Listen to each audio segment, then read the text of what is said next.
Olá, eu sou Vitor Pellegrini e essa é a Política Real. É preciso falar as coisas como elas são. Eu não vou aceitar esse jogo de vocês.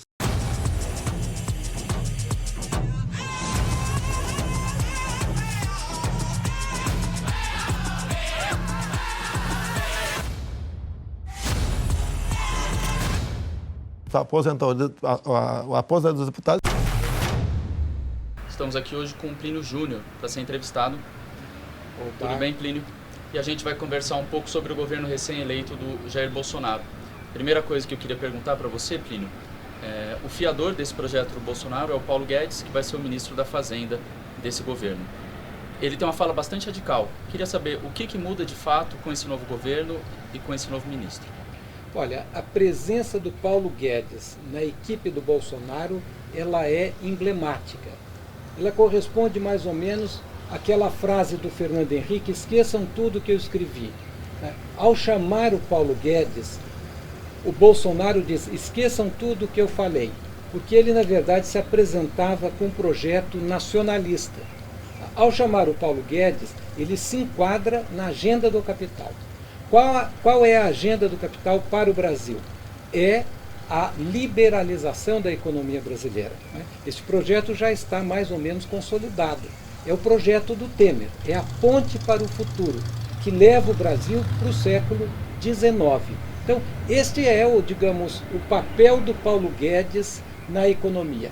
É o papel de aprofundar a agenda liberal do Temer.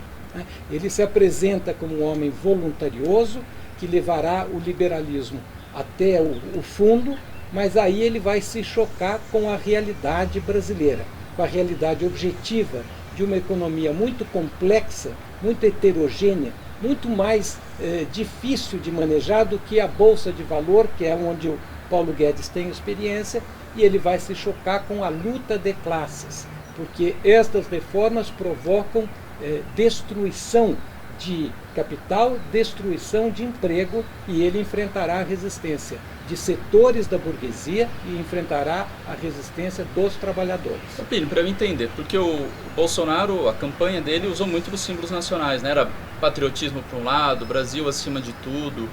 E por que essa economia liberal ela não é nacional, ela não é boa para o país? Porque ele está dizendo que esse projeto dele liberal é melhor para o país, é mais brasileiro do que os outros que estavam até então. Essa é uma ótima pergunta, é uma ironia, não é? Porque eles se fantasiam de verde e amarelo, mas na verdade qual é o projeto? É a reversão neocolonial. E para o povo a reversão neocolonial é a barbárie. Por quê? O que ele está fazendo? Ele está, no fundo, vendendo o nosso patrimônio, renunciando à ideia de uma economia nacional, e, na verdade, desarticulando os centros internos de decisão, o Estado. Então, na verdade, essa tua observação é muito perspicaz. Na verdade, eles se apresentam o contrário do que eles são. Eles se apresentam como nacionalista, mas, na verdade, é um governo entreguista que coloca os negócios acima de tudo. Os negócios acima da organização econômica, os negócios acima da organização da sociedade, da cultura nacional, da história do país. Entendi.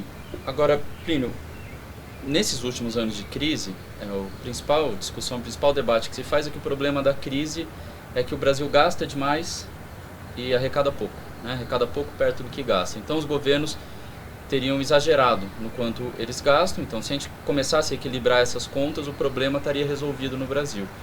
Paulo Guedes fala um pouco disso também, né? Fala até que se privatizasse bastante, vendesse as empresas, tinha dinheiro ali para diminuir a dívida, o governo gastaria menos. Ele aborda a questão da dívida, né? Que outros candidatos sequer abordaram, e desse jeito o país gastaria menos, né? O Estado gastaria menos. É esse o problema do Brasil? O Brasil gasta demais? O problema do Brasil é muito mais complexo do que o desequilíbrio fiscal.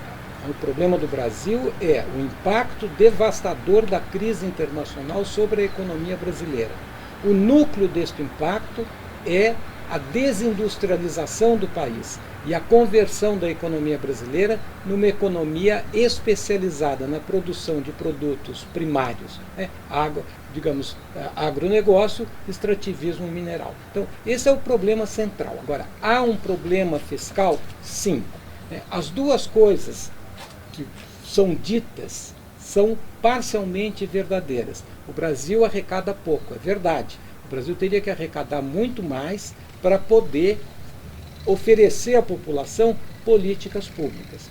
Quando ele diz há gastança, é verdade, mas não há gastança com políticas públicas, há gastança com as despesas financeiras do governo.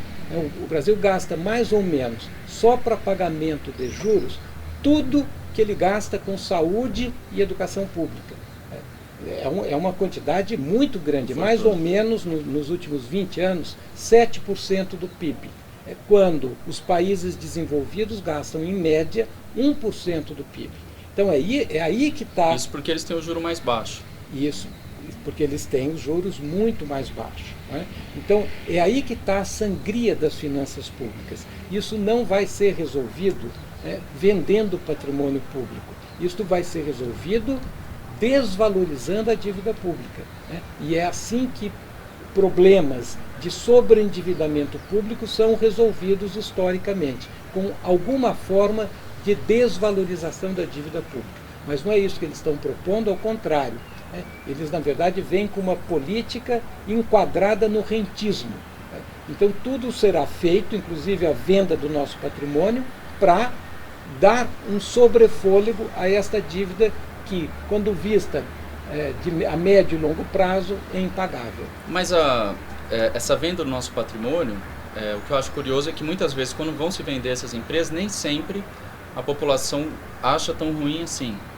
Porque, né, além de existir um discurso, existe uma percepção de que essas empresas gastariam demais, seriam mal administradas. Por que é importante essas empresas não serem vendidas? Por que o Estado não pode se desfazer eventualmente de uma empresa que dê prejuízos ou que tenha grandes casos de corrupção, como foi visto ultimamente? Então tem duas coisas aí, né? Primeiro, por que a população, em tese, é simpática, ou parte da população é simpática à privatização.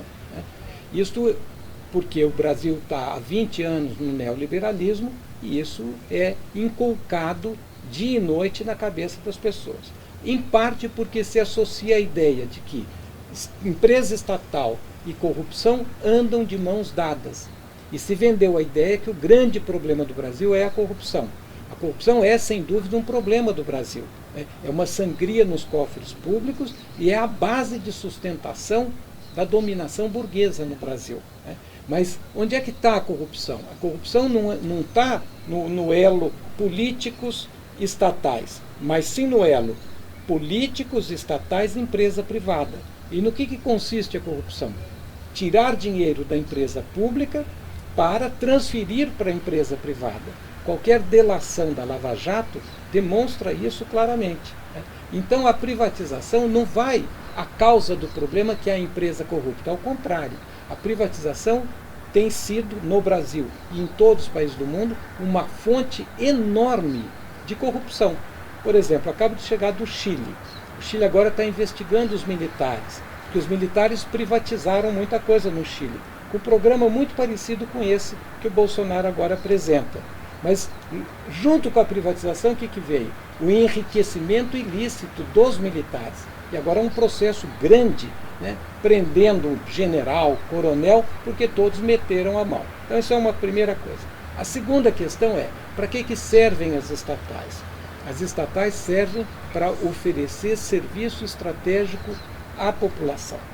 Elas são produtivas ou não, elas sempre devem ser produtivas, mas a produtividade de uma empresa estatal deve ser avaliada com critério social e não exatamente com critério privado. Dou um exemplo para a gente finalizar. A Petrobras. Como é que eu fixo o preço da gasolina na Petrobras? Se eu quiser ser produtivo para o Brasil, eu tenho que fixar de uma maneira que permita que o caminhoneiro funcione. O que eu entendi um pouco é que aquilo que vinha acontecendo no governo Temer deve continuar de uma maneira talvez mais forte, mais rápida. Agora, durante o governo Temer, muitas das coisas que ele tentou fazer, ele não conseguiu. Muitos porque teve resistência da população, porque ele não conseguiu organizar o Congresso para aprovar, como é o caso da reforma da Previdência. De que maneira você acha que o Bolsonaro vai agir para aprovar esse tipo de medida que, mesmo que ele tenha um apoio grande da população agora, vão ser impopulares? Então, eu acho que essa é a novidade do governo Bolsonaro em relação ao governo Temer, né? O programa econômico é basicamente o mesmo, o programa político é diferente. Por que o Temer não conseguiu passar a reforma da Previdência? Porque teve a greve geral.